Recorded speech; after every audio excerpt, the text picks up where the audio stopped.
बहुत समय पहले की बात है। हिमालय की तलहटी में एक छोटा सा गांव था, नवरंगपुर। ये गांव अपनी सादगी और शांत वातावरण के लिए जाना जाता था। वहां के लोग बड़े मेहनती थे, लेकिन हाल के वर्षों में गांव पर एक अजीब सी छाया मंडराने लगी थी। खेतों में फसलें सूख रही थीं, पशु बीमार पड़ रहे थे और बच्चों को अजीब सपने आने लगे थे। एक दिन गांव के बाहर एक रहस्यमयी वृद्ध व्यक्ति का आगमन हुआ। उसकी लंबी दाढ़ी थी, गेरुआ वस्त्र थे और हाथ में एक चमकता हुआ डंडा था। गांव वालों ने जब उससे पूछा कि वह कौन है,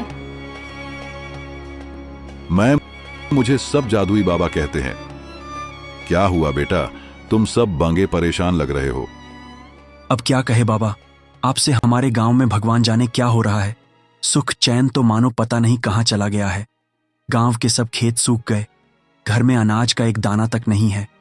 बच्चों को बूढ़े बूढ़े सपने आ रहे हैं और जानवर बीमार पंज रहे हैं। न जाने भगवान हमारे साथ ये सब क्या कर रहे हैं। बाबा, अब आप ही इस समस्या का उपाय बताइए।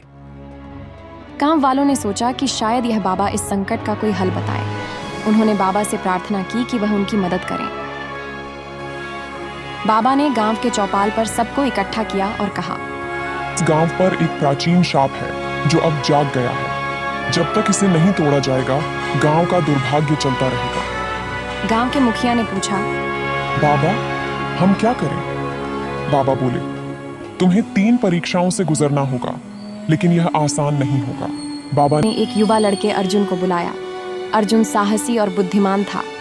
तू जाएगा इस शाप को तोड़ने, बाबा ने कहा, पर याद रख, यह यात्रा केवल साहस की नहीं, बल्कि सच्चे हृदय की भी परीक्षा है। पहली परीक्षा, भय का जंगल। बाबा ने अर्जुन को एक जादुई ताबीज दिया और पहली परीक्षा का मार्ग दिखाया। भय का जंगल। इस जंगल में हर किसी को अपने सबसे बड़े डर का सामना करना पड़ता था। जैसे ही अर्जुन जंगल में घुसा, वहां उसे आवाजें सुनाई देने लगीं। उसकी माँ की चिल्लाहट, उसके पिता की डांट, बचपन के डर। अचानक सामने एक बड़ा काला साया खड़ा हो गया। तू असफल होगा, तू असफल होगा, वो डरावनी आकृति चिल्लाई। पर अर्जुन ने बाबा का ताबीज पकड़ते हुए आंखें बंद की और कहा, मेरा हृदय निर्मल है और मेरा उद्देश्य नेक। अचानक वह साया हवा में गायब हो गया। जंगल शांत हो गया और अर्जुन ने पहली परीक्षा पार कर ली। दूसरी परीक्षा, झील की आत्मा। दूसरी परीक्षा थी नीली झील की। यहाँ पर एक आत्मा बसती थी जो हर आगंतुक से उसकी सच्चाई मांगती थी। अगर वह झूठ बोलता तो वह हमेशा के लिए झील में डूब जाता। अर्जुन जब झील पर पहुंचा तो झील से एक सुनहरी रोशनी निकली और उसमें से एक स्त्री की आत्मा प्रकट हुई। कौन हो तुम और क्यों आए हो?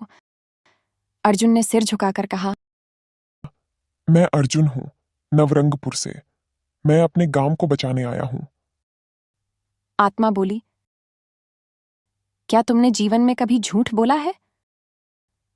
अर्जुन कुछ क्षण चुप रहा, फिर बोला, हाँ, बचपन में मैंने एक बार अपने दोस्त से कहा था कि मैंने आम नहीं खाया, जबकि खा लिया था। आत्मा मुस्कुराई, तुमने सच्चाई स्वीकार की।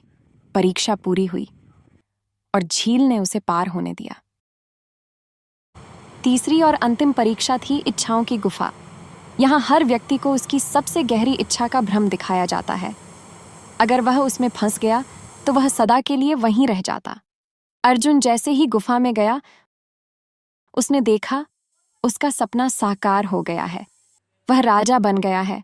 चारों ओर धन दौलत, भोजन, सम्मान, सब उसका गुणगान कर रहे थे।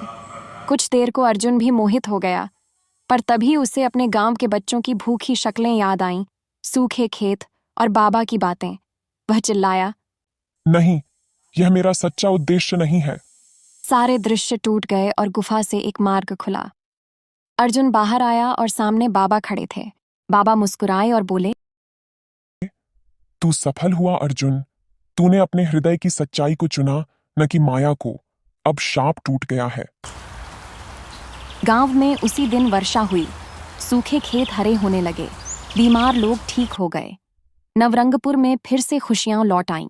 गांव वालों ने बाबा का धन्यवाद किया, पर बाबा बस मुस्कुराए और हवा में लुप्त हो गए। उनके डंडे से एक रेखा जमीन पर बनी और उस पर लिखा था, जहां सच्चा दिल होगा वहां जादू हमेशा जीवित रहेगा।